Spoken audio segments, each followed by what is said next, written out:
welcome back to Once Upon a Page, and we have a special video for you today because we are celebrating Heather's book, Cake That. Yay! I'm so excited about this book. I got to read it in the early stages, and I know she's edited it several times now, so I'm very excited to read it again because I feel like it's going to be the same but different. There's a whole new character. Yeah. Mm-hmm. So I was telling Heather a minute ago, every time I see the title of her book, I just get this image of like karate moves and then somebody picking up a cake and going, "Cake that!" You know, like shoving it in the opponent's face. Maybe that should be like a thing. That would be fun. That could be how the Karate Kid one, you know. So we will not be shoving cakes in your face today, or each other's faces.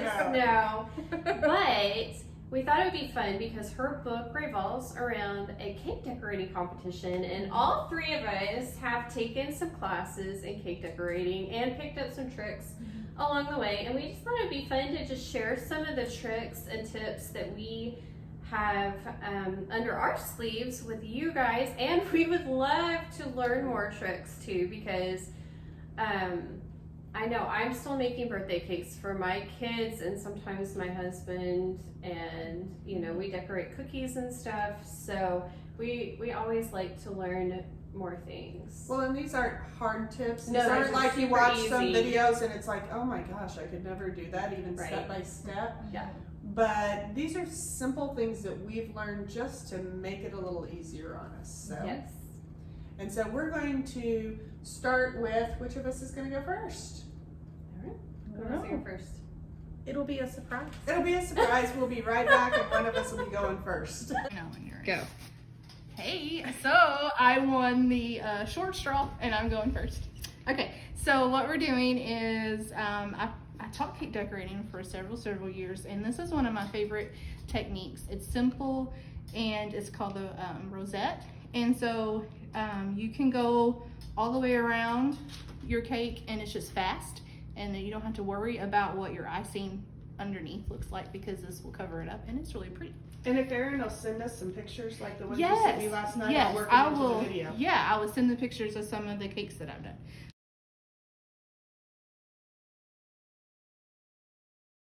Okay, so this is the 1M tip, y'all. And you're going to start, you're going to hold the bag at a 90-degree angle. And you need a stiff icing because your hands will warm up the icing. So even if you have it stiff, sometimes it can it can get a little too sweaty. Okay, so you're just going to start with a star. You're going to squeeze with even pressure and start with a star. And then you're going to go all the way around. When you get to the bottom, stop squeezing and then just gently pull up. And that makes a really pretty little rosette.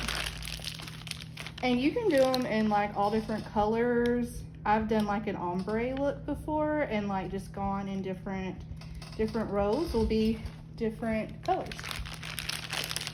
Let me do another one, or is that good?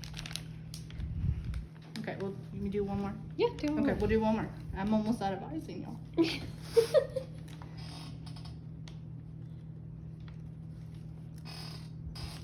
There you go. And it's really pretty, and then you just keep going all the way around. So my tricks are sort of like shortcuts, if I can talk. They're shortcuts. For a long time, my mom had this, and now I have it. I don't remember when the exchange happened, but it was in my stuff. And this one's actually from Tupperware, but I think Wilton has one too. And as you can see, it has like a funky little edge on either side. And so with something like this, you can just take and sort of gently run it through your frosting, and then it gives you like a ridged pattern. But if you don't want to spend money on something like that, they make these are forks. And forks do almost the same thing. Look at that. What? Ta-da! Just, you know, don't lick the fork while you're still decorating. I have to tell my 4-year-old that all the time. Don't lick the fork. Don't lick the spoon. You can also do like a basket weave. Just very carefully go back and forth. And sometimes this works better than others, but I'm trying to do it sort of fast. So you just sort of alternate.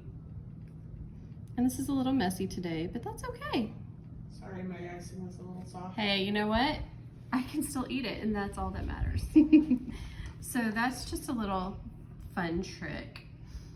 And then if you're wanting to put like numbers or a design or something, but you don't want to tackle a piping peg, there's this thing called sprinkles, which my children think are the best things ever. You could do numbers, like I have number cookie cutters, so I could put like a 10 on top of the cake. And you would just set them down on top. I'm gonna do flour because I feel like, so you just set it on top of the cake, and then you could pour your sprinkles in and try not to get them everywhere. And I just sort of press them down a little bit because otherwise when you lift it up, those sprinkles are gonna roll. So if you press them into the icing just a little bit first, then you can lift up the cookie cutter and they still roll a little bit, but you can see the flour. Or there's candies and you can make a flower out of candy. And don't tell my children that I stole their candy. And you can use any kind of candy as long as it's the right shape. Pick a flavor that you like. These are Skittles. But see, you could put all sorts of different kind of, you could do swirls or just line the edge of your cake with other candy. See, super easy. Those are my easy tricks. I'm all about keep it simple, stupid. Can we say stupid? Maybe sweetie. Maybe not. Sweetie. Sweetie. Keep it Sweetie. simple, sweetie. Sweetie. I write romance novels. We're all about kiss. Keep it simple. Apparently not very. Keep it simple, sweetie.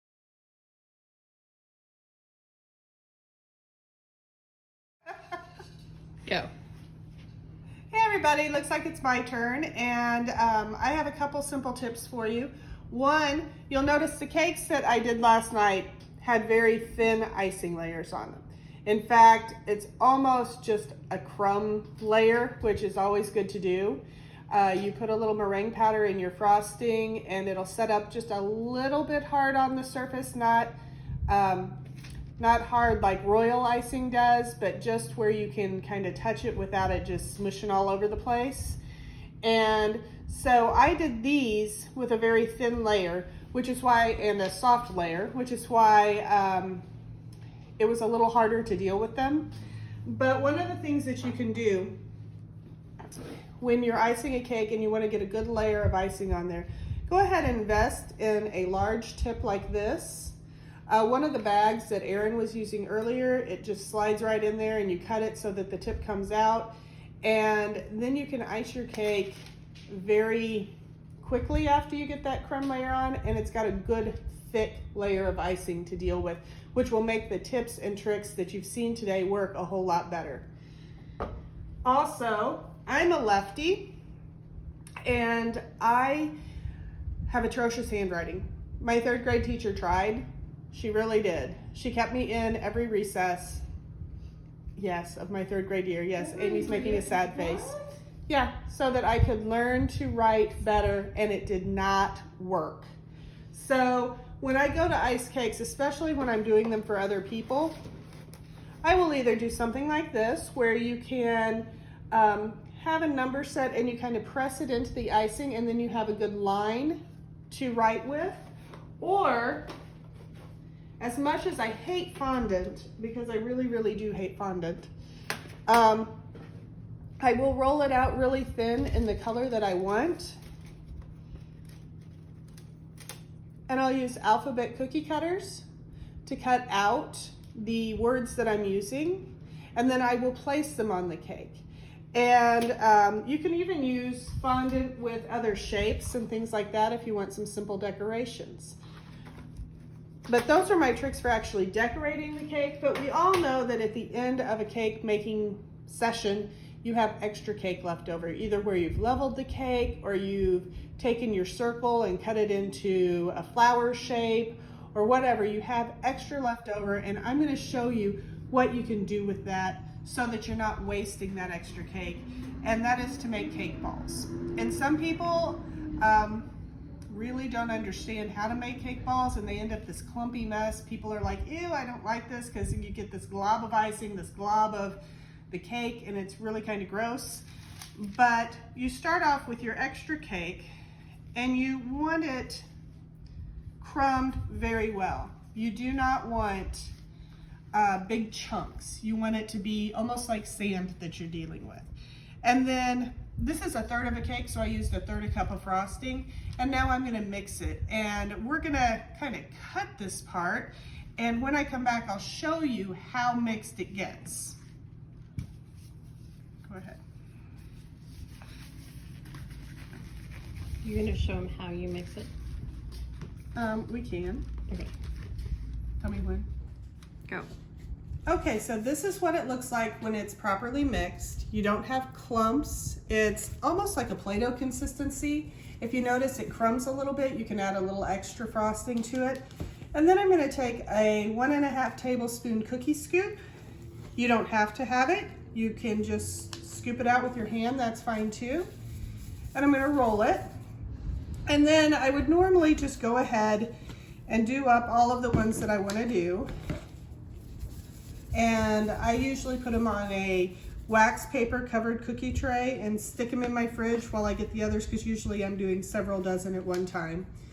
But what we're gonna do is dip these, and you can use chocolate chips. I prefer chocolate chips with a little bit of shortening in it, but for the sake of today, I got some candy melts, which are the proper consistency usually. I hope these are.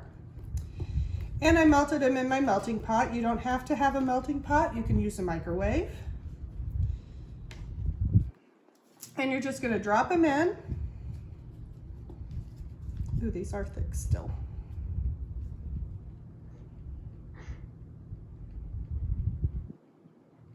I should have brought some shortening.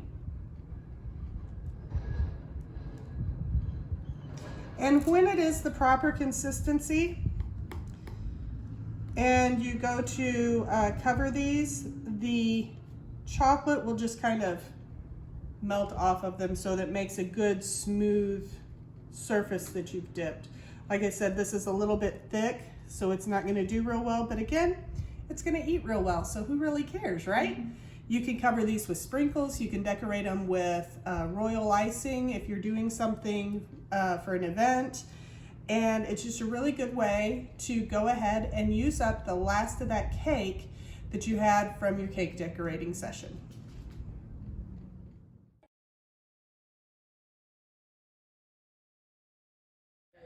Yes, and that's why I keep trying to tell my husband, I'm like, There's only so I'm much like, you can do with that. this buttercream is the best to make cakes with, because it, you know, it hardens right and it crusts right and it's standing. And he's like, but it doesn't taste the best. And the way people do it now, putting fondant over everything.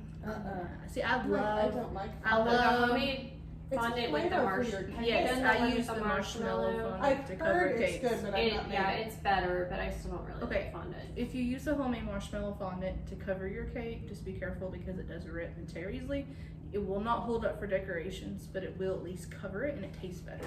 So there's some bonus tips for you today. Yeah. Yes, as we're winding up our tips and tricks. And I'm not doing the outro. That's what we call it when we end. Since we have an intro, we have an outro. That's what it's technically called. Is it really? Yeah. Okay, good, good.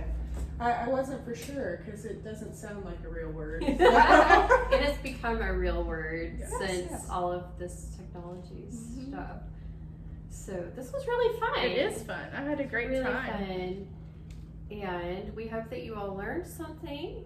And we definitely want you to check out Heather's book, Cake That. I don't think it will include any of these tips, but it does have some really yummy sounding cakes in it. And Which I will be showcasing.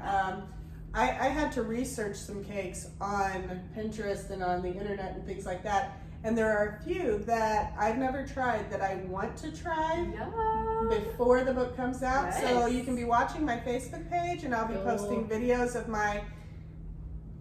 I Your don't know if tips. I'll nail it or not, but nail it or fail it, I guess. Pinterest win or Pinterest fail? We will find out. but I'm going to be brave and try those. So And her book releases July 8th. Sixth. 6th. I keep getting the date wrong. It's the 6th, so that's even better. Yes, even better. Yes. And we would love for you to follow our channel, like our videos, share with your friends, pin it to Pinterest. You Yes. can totally do that too. And give us your tips too. Yeah, and Oh, be yeah. sure to send us your own tips, and we'll see you next time. Bye. Bye. bye.